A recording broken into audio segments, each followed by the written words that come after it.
افریقہ کے گھنے جنگلات میں ایک آدمی جا رہا تھا۔ اچانک ایک آواز سن لی۔ آہستہ آہستہ یہ آواز بڑھتی جا رہی تھی۔ اس آدمی نے پیچھے کی طرف مڑ کر دیکھا۔ اچانک ایک بڑا شیر تیزی سے اس کی طرف دوڑتا ہوا آ رہا تھا۔ اس آدمی نے بھی تیز تیز چلنا شروع کیا۔ جب شیر بہت قریب آیا اور آدمی کو جان کھلانے پڑ گئے، اس نے ایک پرانے کنویں میں چھلانگ لگائی، درمیان میں ڈول کی رسی کو مضبوطی سے پکڑ لیا اور کنویں کے اندر ادھر ادھر جھول رہا تھا۔ خوف اور دوڑ کی وجہ سے سانس بھول رہی تھی۔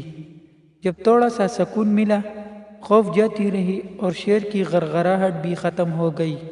اچانک اس نے سانپ کی آواز سن لی اور محسوس کیا کہ ایک لمبا اور موٹا سانپ ہے جو کنویں کے اندر سے اس کی طرف لہراتا ہوا بڑھ رہا تھا۔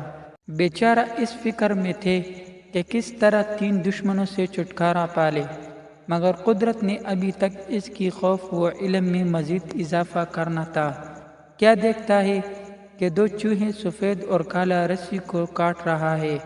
آدمی بڑی قوت کے ساتھ رسی کو ہلانے لگے تاکہ چوہے آخری سہارا اس سے نہ چھین لیں۔ وہ بہت اضطراب میں بڑی تیزی کے ساتھ رسی کو ہلا رہا تھا، ساتھ میں ادھر ادھر دیواروں کے ساتھ ٹکر بھی کھا رہا تھا۔ اسی دوران اس کا بازو دیوار میں نرم و ملائم چیز کے ساتھ لگ گئی۔ جب اس طرف سر گھما کر دیکھا تو اس کے جسم میں خوشی کی لہر دوڑ گئی، کیونکہ وہ شہد تھا۔ تو اس آدمی نے سارے دشمنوں سے بے فکر ہو کر بڑے مزے سے اسے کھانا شروع کیا۔ اس مٹھاس میں وہ اتنا غرق ہو گیا کہ اوپر سے شیر، نیچے سانپ اور درمیان میں رسی پر چوہوں کو بھول ہی گیا۔ اچانک یہ آدمی نیند سے بیدار ہوا اور یہ ماحول اس کی نظروں سے غائب ہو گیا۔ اس نے فیصلہ کیا کہ اس خواب کی تعبیر کسی عالم سے پوچھنا ہے۔ ایک عالم کے پاس آیا، اس عالم کو پورا کہانی سنایا۔ عالم نے پوچھا، کیا تمہیں اس کی تعبیر معلوم نہیں؟